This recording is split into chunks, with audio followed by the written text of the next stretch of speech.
Hello my viewers, welcome back to the channel. And by the video title, you know what this video is about. My top 10 NFL coaches in 2023. We're going to break down my top 10 who I believe the top 10 coaches entering this season. Not going by overall presence, be like, oh, this guy, he won 7 Super Bowls and all. And we was going based off of what happened last year. You know, last year and the year before last, like that, kind of carrying on like that 2 year span to see what they entering in this year like that, and basically ranking them from that like that. So, but some runner-up guys who didn't make the top 10 list, but who are still, I believe, on their way to being there. Look at a guy like Zach Taylor. Zach Taylor from the Bengals. I know a lot of people say, might not be sold on him fully, but he has been to the Super Bowl before, been to multiple AFC Championship games as well, like that, and he has kind of helped ship him around. You can be like, that's more part of what Joe Burrow is doing, of course, and Jamar Chase and T. Higgins and all those guys as well, but he has done a good job in instilling a lot of confidence in those guys and trusting those guys and making some big-time plays and big-time decisions in certain moments that we've seen in the AFC Championship game before. Of the one they get to the Super Bowl, and we've seen throughout the time like that, get them to the other AFC Championship game last year and stuff like that, making big time plays and great adjustments and stuff. So I think he's on his way to being there. Kevin O'Connell, with the Vikings his first year, he went out there and showed you that he can be a great offensive play caller like that. Go out there and help the Vikings. Vikings defense still need a little help, a lot more help and stuff like that, but the offense was booming, clicking. I think Justin Jefferson is going to have 2,000 receiving yards this year. He's on his way to being that because he's a very good player. But I think Kevin O'Connell did a good job his first year there. Led them to, 13-4 record? 13-4, I believe so. Like that. They lost the playoff game like that early on like that. But I think Kevin O'Connell being in control, being the head coach there, is going to be good for the long run for them. Another guy is Matt LaFleur. Matt LaFleur, we know he had an impeccable record, a very good record to start off his career. But now since Aaron Rodgers, who is one of the best quarterbacks to ever play this game, was a 4-time MVP, he's a Super Bowl champion, all these accolades like that. All these, I think the best touchdown interception ratio in NFL history. But we're going to see how Matt LaFleur looks without him. Matt LaFleur has done a lot, like that, being a good coach and turning the Packers around, getting them to multiple NFC Championship games. Just couldn't get over the hump fully, but Aaron Rodgers is a lot, a big part of that. Devontae Adams as well, like that, having Aaron Rodgers, having that MVP guy, like that is a big part of that as well. Last year they missed the playoffs and had a losing record at Devontae Adams, and now Aaron Rodgers is gone as well, so we're going to see how things shape out. Matt LaFleur, he has his potential, he has, and we know he can do like that, so hopefully he can turn this around and, go win with Jordan Love. Another guy is Mike McDaniel. Mike McDaniel is another guy as well. Mike McDaniel, we did with the Dolphins his first year, was good. A lot of injuries happening, with Tua and stuff that's happening to him and stuff, the quarterback position. I feel like if Tua never got hurt, they probably could have went further. They might have got to the AFC Championship game as well. We've seen what Skylar Thompson did when he came in. He was almost undrafted. He was like the second quarterback from last pick. He was picked before Brock Purdy, and he went out there and played pretty good football like that in the playoffs like that, getting thrown into the fire. Went out there and played pretty good football. But they had Tua, they had their starting quarterback. They probably would have won that game against the Bills because the Bills, Josh Allen was turning the ball over like crazy, and the Dolphins' defense was playing amazing. Now the Dolphins added another guy, Jalen Ramsey. You got Jalen Ramsey, Xavier Howard. You got all these weapons on offense. I think Mike McDaniel's a good coach. They like him. They like him a lot. They like his character. They like his ability to go out there and lead them and stuff. And his play calling is amazing. So we're gonna see how things shape out. And of course, another guy who didn't make this list because he retired last year. He's been retired for the past almost 2 years. I think he could be back now. Is Sean Payton? Sean Payton, former Super Bowl champion, very good with the Saints. Had Saints very successful over a long period of time. A lot of NFC Championship appearances, Super Bowl win, Super Bowl appearance as well, and also bringing the team to stardom level like that. And now he's with the Broncos. We're going to see how things shape out with that. I think he should do a good job there and easily get his way back in the top 10. But starting at number 10, I kind of got a little stuck in between. I was thinking of who can I put at number 10.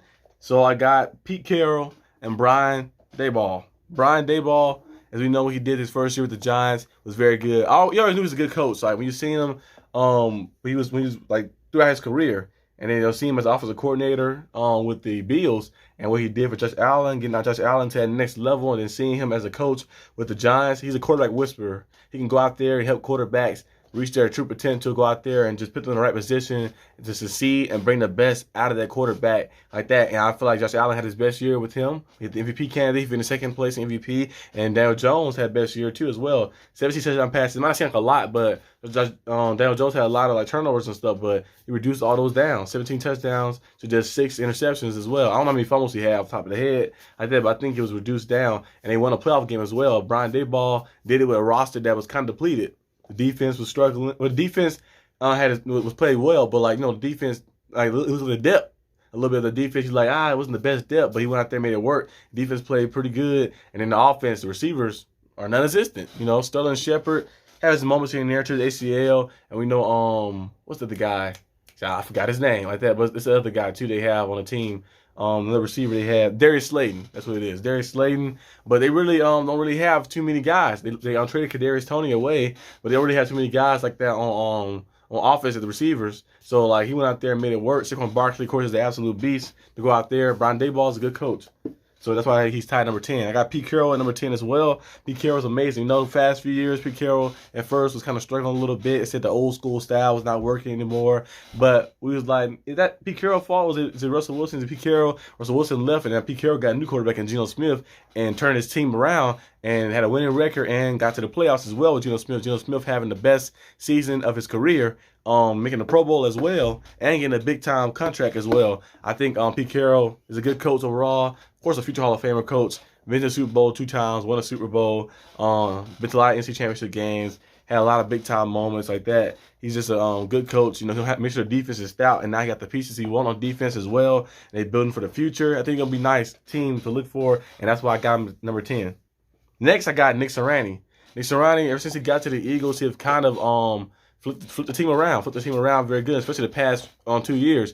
You know, getting them to the playoffs, and then also this last year getting them to the Super Bowl like that. So he's just been having a lot of good success with the Eagles, and this team they got built there is big time. But you can have a lot of guys on your roster, but if you can't like get those guys to buy in to their role and go out there and play high-level football, then it's not going to work. But Nick Sirianni went out there and made sure they balled in, got the guys bringing out their best potential. Jalen Hurts going out there playing amazing football, getting them in the right position to go out there and win. And then we see the receivers. The A.J. Brown trade was amazing, what the Eagles GM and them did for that. And then how Nick Sirianni kind of mixed them into the scheme as well. A.J. Brown, Devontae Smith, all these guys. So he's a good coach, in my opinion. That's why he's at number 9.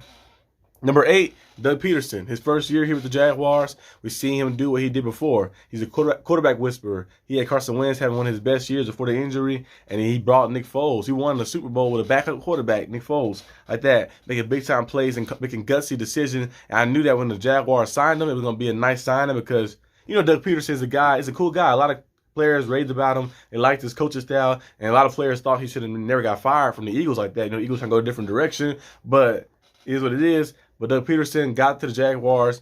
You know, early on it was a little struggle, like trying to fit your scheme. You know, sometimes you gotta get your stuff in. Sometimes it take a little time for you to get your scheme in and get your stuff in within the first year. But he kind of made it work within the first year and got him to flip it around. Got to the playoffs. They won a playoff game, and he was close to winning the second playoff game as well. Falling a little short from the AFC Championship. But I think this year, when they get Calvin Ridley and they add some other pieces as well, they're going to be a nice team to be reckoned with. And Doug Peterson at the helm is a nice coach, a good coach, and I believe the top 10 coach.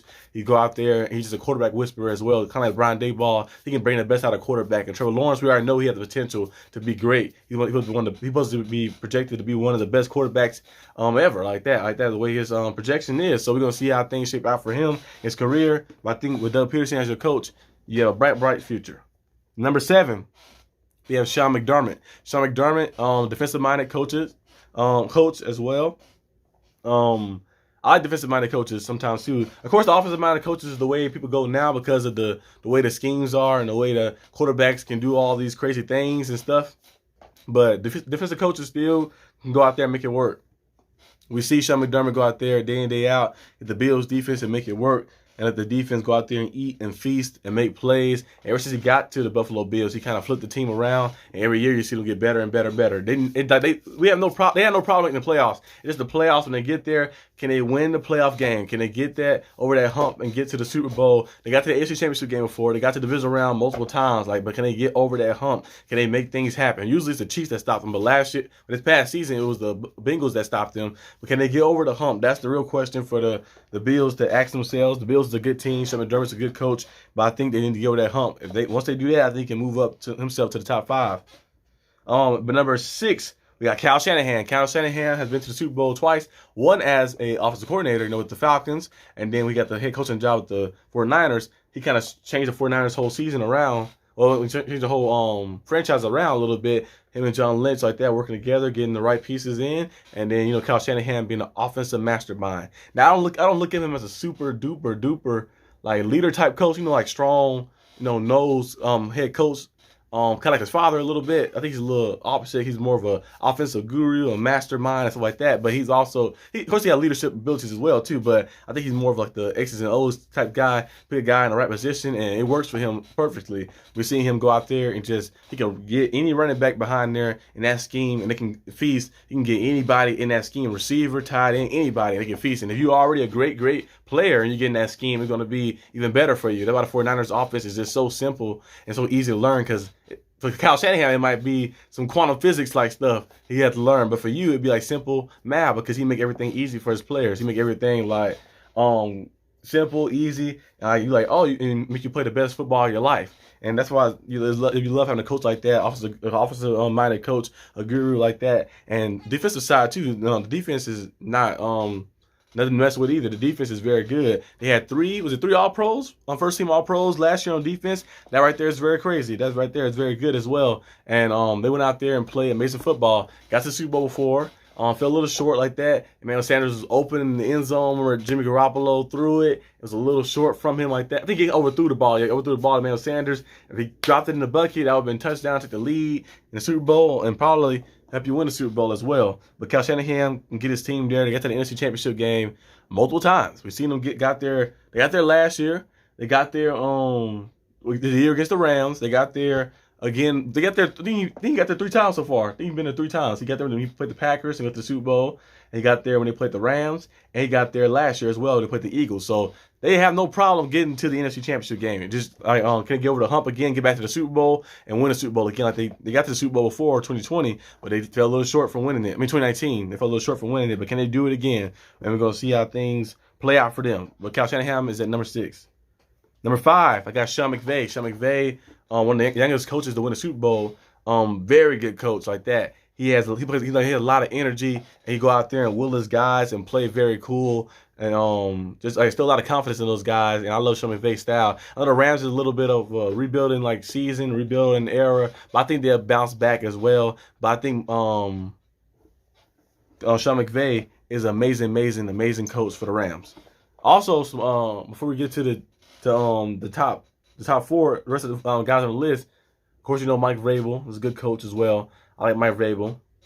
I like what he do for the Titans and stuff like that. Who's another guy too as well? Dan Campbell. Dan Campbell for the Lions, another guy too as well. He didn't make the list, but those guys right there, I thought they borderline making the list as well. Because those guys, Mike Vrabel, I think he probably, you actually could argue and put him on top 10, him at number 10 really like that, at the bottom of the list like that. Mike Vrabel is a good coach. I know the past few years, of course, that one year the Titans had the first seed, and then they kind of blew it was more Ryan Tannehill making some terrible mistakes and stuff. And then last year it was 7-3, and they lost 6 straight games or something. It was some crazy number. They lost a lot of games in a row, and they missed the playoffs like that. The Jaguars took their spot at the spot in the division. But I think Mike Vrabel overall is still a good coach. But moving on to number 4, John Harbaugh. What John Harbaugh can do. He has brought the Ravens to different eras. He had Joe Flacco. He won a Super Bowl with Joe. Joe Flacco was an average quarterback overall, but in the playoffs, I don't know what happens, but in the playoffs, that man snaps. He turned to something else. He turned to started playing like Tom Brady, started playing like Joe Montana, like Joe Flacco Joe Flacco turned to Joe Montana in the playoffs. He just started playing amazing football. You're like, what did this come from? Like, what is happening? When the lights are bright, he started playing amazing. He became a Super Bowl MVP, had a lot of big time playoff games, beating Tom Brady and beating those 49ers in the Super Bowl and all types of stuff. You're like, this man is ridiculous. Beating Peyton Manning as well, too. Remember that pass he had to Jacoby Jones like that, descending to overtime and stuff. You're like, what is going on? These crazy miracle plays and these big time plays he's making. We never seen this before in the regular season, but the Ravens did a good job with Joe Flacco. Now they got a good quarterback. They're probably the best quarterback in Ravens history because they had Diffler a little bit. He played his role like that. He helped them win the Super Bowl. Joe Flacco, the Super Bowl MVP. He had his moments and stuff in the playoffs, but Lamar Jackson's probably the best quarterback they ever had by a good margin. All Pro, two-time first team. First team All Pro, a two-time Pro Bowler, also an MVP of the league like that. Multiple playoff appearances and has I think the fourth highest winning percentage to start off his career like that. He's an amazing player. You gotta stay healthy, But I think John Harbaugh has got a guy that he likes a lot and want to build around. And John Harbaugh was raving about him a lot, saying that he want Lamar back, want to bring him back. And he's like, hey, I don't want to lose Lamar. Like, no, I want to trade him anything. And he got the deal done and stuff. John Harbaugh's an amazing coach. And he's top four. That's top four because he can go out there and get the defense right, the offense right like that. But one thing for sure, the Ravens defense will always be good. Gonna always be good and feast. And now that he got this scheme and kind of switch the whole scheme up to fit your quarterback style is perfect too. And they built some pieces around. Got some pieces around Lamar Jackson. It's gonna be nice to see. On number 3, I got our coach, Coach Mike Tomlin. For the Steeler Nation, for the Steeler fans, Coach Mike Tomlin is one of the best leaders, in my opinion, the best leader in the NFL. I think he can go out there and a lot of teams, a lot of coaches, and a lot of players rave about him because his mentality. He just go out there and just bring the best like that. He doesn't care if we fail like that. He just wants to see you show effort. And when you go out there and tell a player like, hey, I don't care that you missed, I don't care that you threw 10 interceptions. I'm still going to hold you to that same standard that I held you at the beginning of the season where I know you can be elite, where I know you can play very good football. And that right there just brings a lot of trust into a player and helps the players go out there and play freely. You see, last year, I think one of his better coaching jobs as well, just like the 2018-2019 one with Duck Hodges and Mason Rudolph. We finished 8-8. At one point, we was 8-6 at one point, but then we kind of looked collapsed because Mason Rudolph and Duck Hodges kind of caught up to them a little bit. But last year, being 2-6, and Mike Tomlin keeping that same energy throughout the season for his players and saying, hey, I'm going to hold you to that same standard. I'm not going to reduce your standards and reduce my expectations for you just because we're losing, just because we lost some games and you're not playing too well. I know what you're capable of. I know what you can do. I know what you can go out there and perform like. So I'm going to keep holding to that same standard week after week after week until you go out there and prove, not me right, but prove yourself right. And they went out there and they turned it around and they finished 9-8. Missed the playoffs just by one game. I think a half game because they lost the tiebreaker to the Dolphins, so they missed the playoffs by a little bit. But that right there, still a lot of confidence in those young guys. We was in the rebuild year last year, and we still had a winning record as well, and still had opportunity to make the playoffs, finish the 9th seed instead of the 8th.